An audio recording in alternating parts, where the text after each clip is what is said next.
At this time, we'll have our poetry session, and I'll call up our peace poet who will come to you and wow you. And so I'll call on Frantz Jerome, who is a poet, an essayist, and an educator, and he's going to come up at this time. Oh, there you go. Yeah, I got it. Hey. Good afternoon, y'all. What's up? So it always feels good to have someone read your bio, no matter how short it is. You feel like important. Honored to be here. Came down from the Bronx. I've also always appreciated the work of Arthur Ashe as a person. The barriers broken. Really impactful quotes that I've used in classes with young people all the time. Honored to be here with y'all. Glad to share space with elders this morning. It was a vibe. It was a vibe. A lot to learn. Nice to be had. I started to use poetry to make sense of the world. I spent a lot of time as an angry youth, and learning to understand the particular conditions of Blackness helped me to then kind of give context to how the world is and what things were making me angry. So a lot of my work is about the particularness of Blackness. So you'll get a little bit of that as we move forward. Thank y'all again.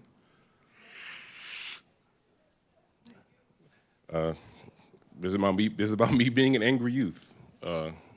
Teach black boys how to cry. Wow, I wrote this like 15 years ago. Dodging bullets, watching my back. Underrepresentation, overexposure, indignation, disrespect. They're building a new stadium, so they raising my rent. Reading newspapers about congressional decisions to deepen my debt. And the pastor stayed demanding my repentance since I was 4. He knows I got a short life expectancy. Plus, I'm always 3 strikes from a life sentence. Diabetes, blood pressure, heart attacks, strokes.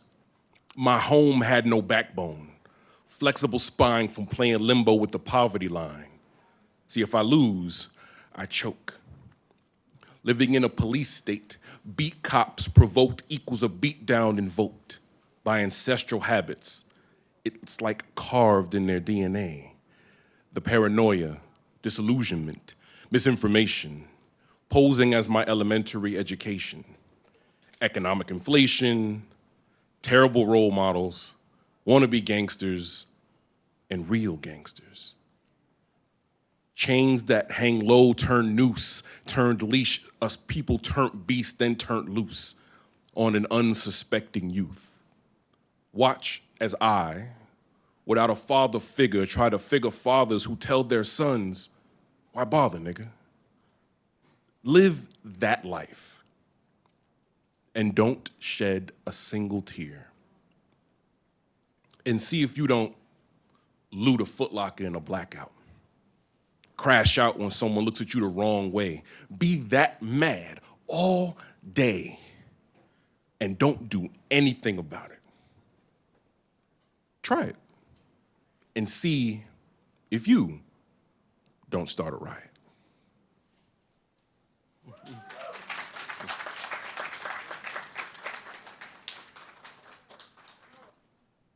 I was angry. But it made, when I started to talk to my mother and my father about these things as a young person and have them contextualize, well, here are the things that are happening. And say, you're mad about it. And they're like, we was mad about it too. I'm like, well, why hasn't it changed if everybody's so mad about it? So these are the things that politicized me as a young person.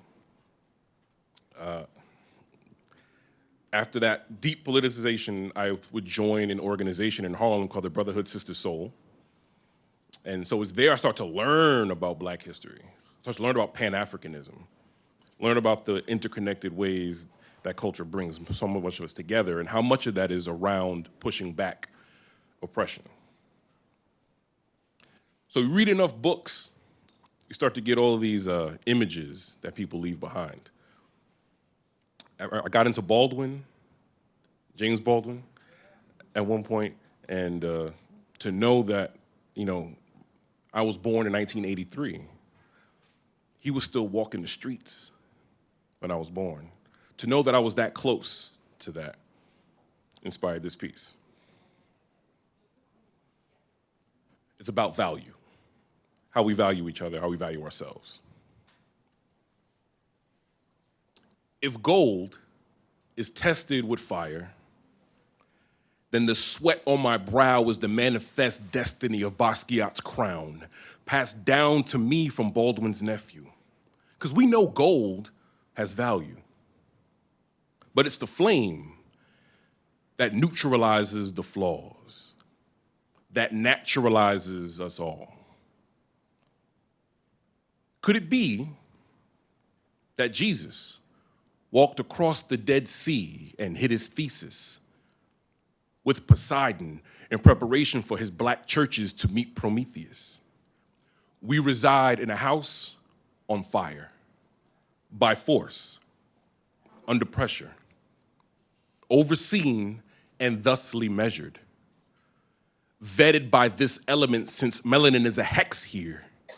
No wonder the clan lit a crucifix and the flames licked the night sky looking like arms outstretched here.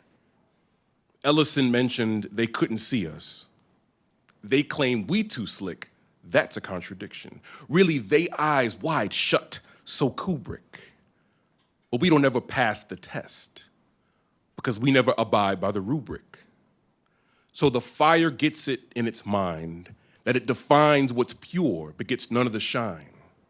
So inclined kidnaps gold bricks and breaks them down to their basest forms and emulates their acoustics. Seemingly stripped of idiosyncrasy through a series of systems, is resistance to this useless? Do we have to change our chemistry because the flame is clueless? Or do we reclaim being golden because we know what our truth is? And we ain't got the answers. We are here, hot, and then gone, like fireworks. Sometimes never even knowing we were golden, but always knowing how fire works.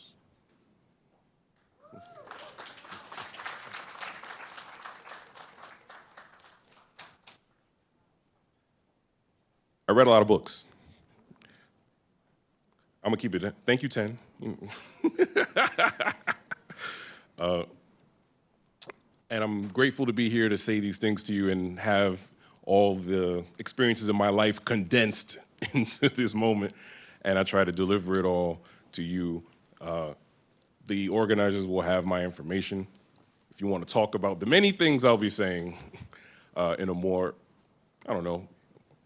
personal setting, we can actually unpack a lot of the things. So many of the things that face us become our health issues. And being here and listening, particularly to the elders talk about things they faced and how those political issues quickly become health issues.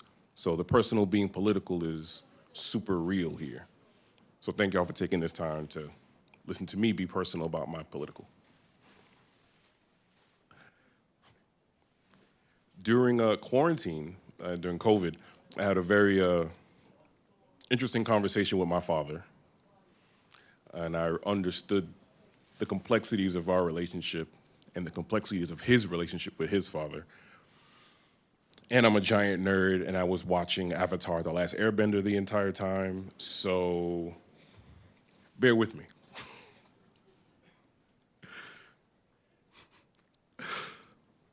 Leaves from the vine, look how they fall, watch how they turn. Broken boys taught to die before they live, what do we learn? Relationships equate to this. Build a bridge, watch it burn. This is a curse. For a father to mourn his son goes in reverse. Chasing a legacy, trying not to be like them is how we rehearse. Pushing our sons not to be like us reinforces the hurt. Leaves from the vine fall by design into the dirt. So why even take the time to keep this alive? What is it worth?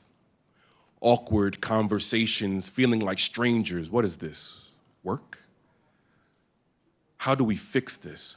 Who even broke this? Do you have emotions? Were you ever in this? Did you want to miss this? We've just been going through the motions. And now the space between us is as vast as open oceans. The distance invokes this notion that all this time you were hoping that I would be enlightened. All of your poking, prodding, and fighting was you being a sifu, teaching me to redirect lightning. My fathers left me unprepared and unready to go to war, with the world trying to kill me the moment I left the door. So the brave soldier boy marching home ain't the same dude. Not after dancing with dragons, dodging death, and learning what flames do. Not after seeing the world and meeting the girl that would change who I was trying to be and finding peace with the pain that claimed you. Leaves from the vine fall on the wind and into the sky. Because when leaves from the vine hit the ground, what do you see? 1,000 other leaves in the tree, each one a seed. Yet I was like, wee! I'm glad.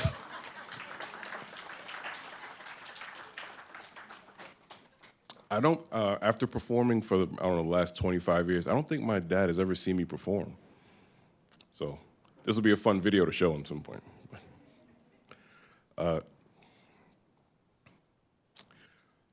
As I may or not have mentioned, I'm from the Bronx, birthplace of this thing they call hip hop.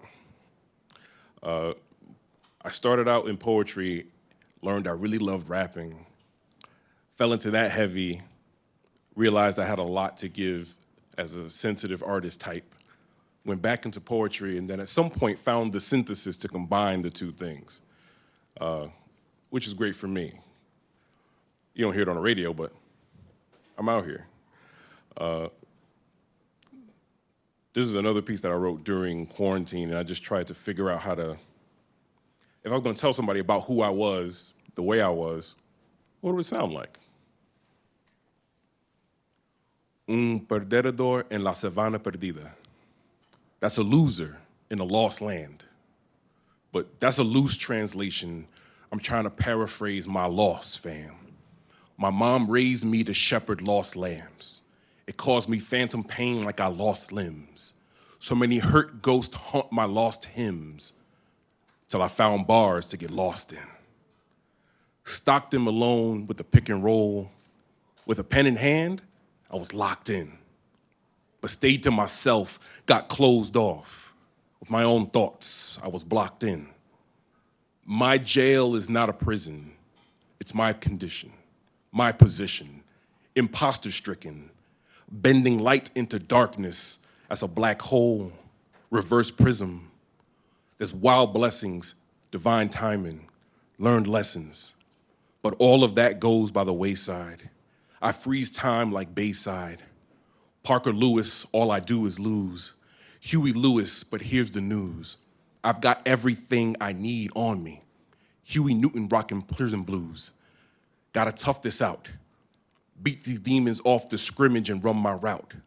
Catch up to destiny. Claim my proper station. Sketch a song, catch hell on Megatron. Get back to my coronation. A crown with a tilt like Cottonmouth or Malcolm on Tipping Point. Yellow bricks skipping, hopping out. Watch them all sit and point. Look at him. Hoverboard down the road less traveled, but I didn't gravel. Got it out the gavel.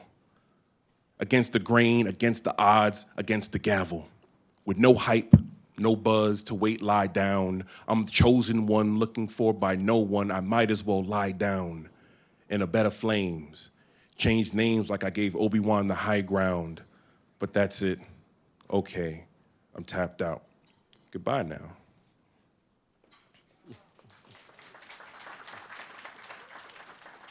I'm at time exactly? 3 minutes? Perfect. My mother is from Byhalia, Mississippi, still the poorest state in the Union. My father is from Haiti, still the poorest place in the Western Hemisphere. A lot of rebellion, a lot of slavery. I was born in the Bronx, in the poorest congressional district in the United States. They gave me that. 3 minutes, I give you this. It still feels like this country had my mother's womb in the crosshairs. Like there's a line in the sand that says, "Black man, you can't cross here." Feel like I've been staring down the barrel. Feeling fresh as all hell with my skin as my apparel. But it's hard to see my black pride through this American apparel. A wolf in sheepskin, I keep the anger in my marrow. Family, from the crooked letter, I fly straight as an arrow. Yes, God's children hung from trees, but they eyes on the sparrow. See, black life is geometry. You gotta learn the angles. Because I've been racing for my race, but kept a step behind the Anglo. That's twice the work with no credit, trying to amplify my bankroll. But just to make rent, my back bent like an ankle. But watch me turn my strife into stripes like a Bengal. And ride around reckless like a teen in a rental. If there was blood on the leaves, then there's red on some green. And that's been dripping from my pen and flooding my instrumentals. So I don't rap anymore. I play Ouija with the souls of black folk who sacrificed life to free me. So possession takes place between the kick and the bass. Can't see connections I make. For heaven's sake, I'm Stevie, but wonder what keeps me from going under. It's the 80s baby hustle. Newspaper and a squeegee. Because all I do is make it dirty even when I think it's squeaky.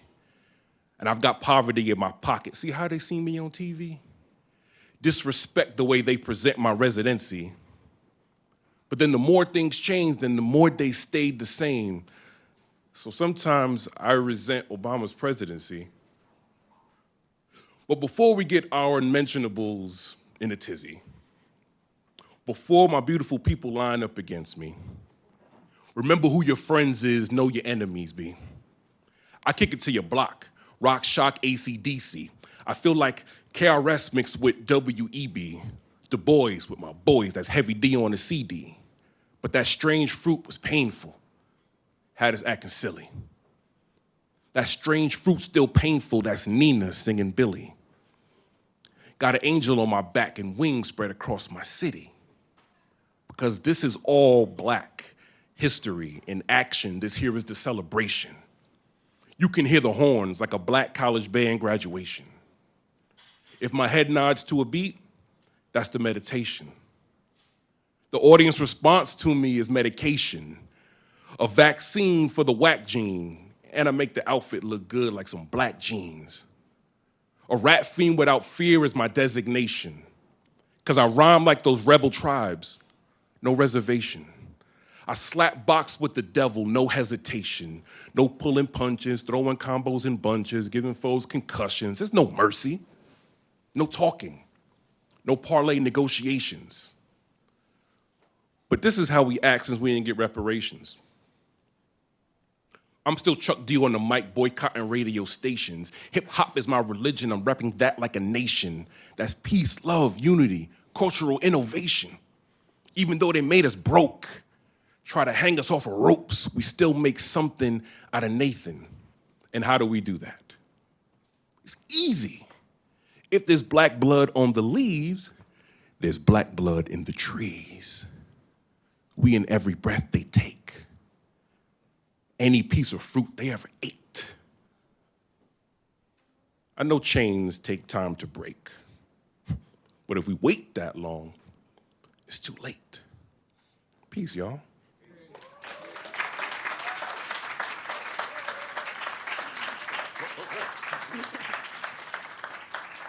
So thanks a lot. We want to thank Jerome. We want to thank Frantz Jerome so much for what he's done. He has to actually run out. He received some great news, and while he was here, that he has just been named an adjunct professor at Hostos, and he's starting at what, 2 p.m. At 2 p.m. he has to be there. So we want to send him out with some love and cheer and all the blessings possible. Thank you. Okay, so. All the best to you. Thank you, and you just keep on doing what you're doing. I will. Thank y'all. Thank y'all so much. I'm so honored to be here and grateful. Again, if you want to get in touch with me, I clearly have to run, but the organizers have my information.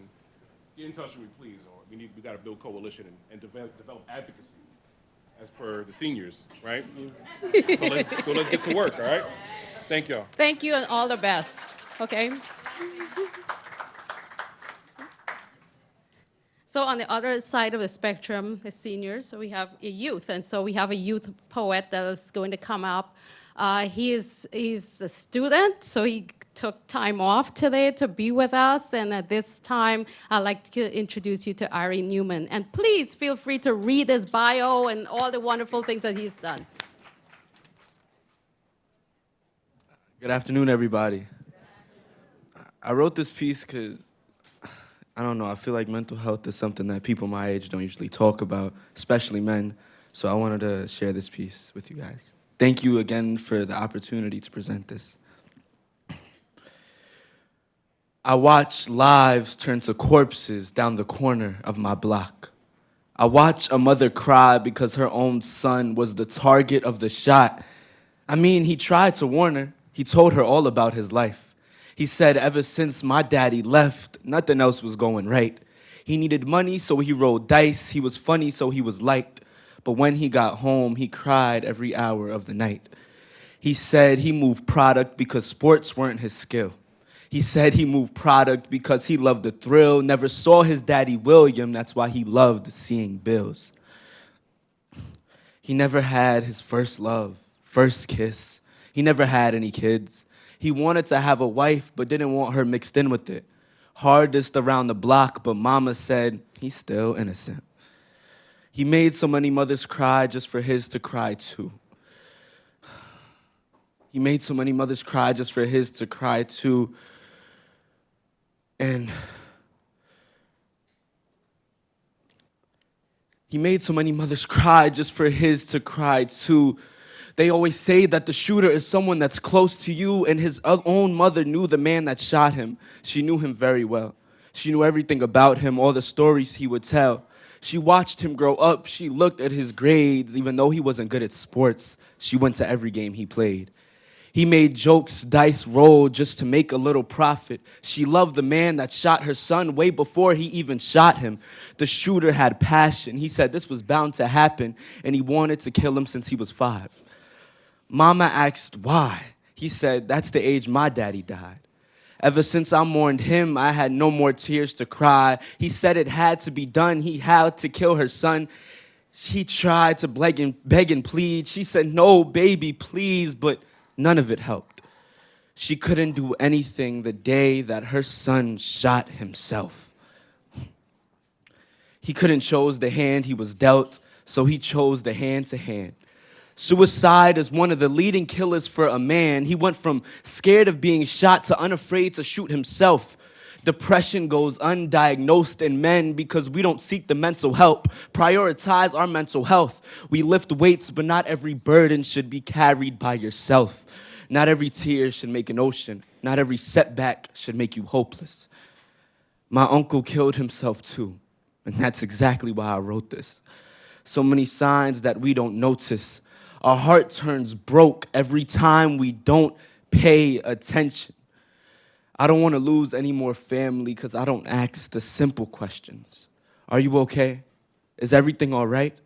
And even if it isn't, that's okay too, because we all go through things in life. But you can vent whenever, and I'll open my embrace, and I tell you that I love you because our world is filled with hate. I watch lives turn to corpses down the corner of my block. They say life is a movie. Well, this is how it's shot. Thank you.